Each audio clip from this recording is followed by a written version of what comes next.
পৌরাণিক মতে মহর্ষি বেদব্যাস ছোটবেলা থেকে আধ্যাত্মিকতার প্রতি আগ্রহী ছিলেন। ভগবানের ধ্যানে মগ্ন হওয়ার জন্য তিনি নির্জনে বনে গিয়ে তপস্যা করার অনুমতি চান বাবা মায়ের কাছে।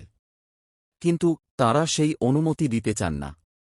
পরে ব্যাসের অনড় মনোভাবের কাছে হেরে গিয়ে শর্তসাপেক্ষে তাঁকে বনে যাওয়ার দেন।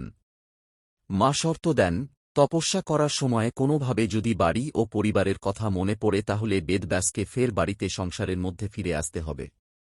কিন্তু বেদব্যাসের আর সংসারের প্রতি কোনো টান ছিল না। তাই বাড়ি ফিরে আসা আর হয়নি তাঁর। ধর্মীয় বিশ্বাস, তপস্যায় সিদ্ধিলাভ করার পাশাপাশি সংস্কৃত ভাষায় দক্ষ হয়ে ওঠেন ব্যাস। বেদকে আরও বাড়ানোর পাশাপাশি মহাভারত, 18টি মহাপুরাণ ও ব্রহ্মসূত্র সহ একাধিক ধর্মীয় গ্রন্থ রচনা করেছিলেন।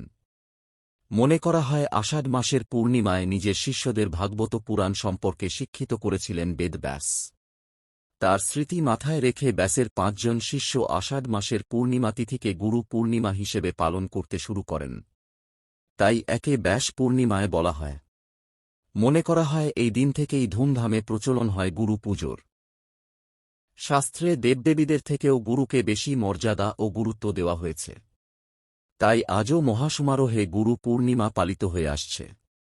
মনে করা হয় এই দিন যাকে আপনি গুরু হিসেবে মান্য করেন তাঁর পুজো করে আশীর্বাদ নিলে জীবন থেকে বাধা বিপত্তি দূর হয়ে সফলতার রাস্তা খুলে যায়।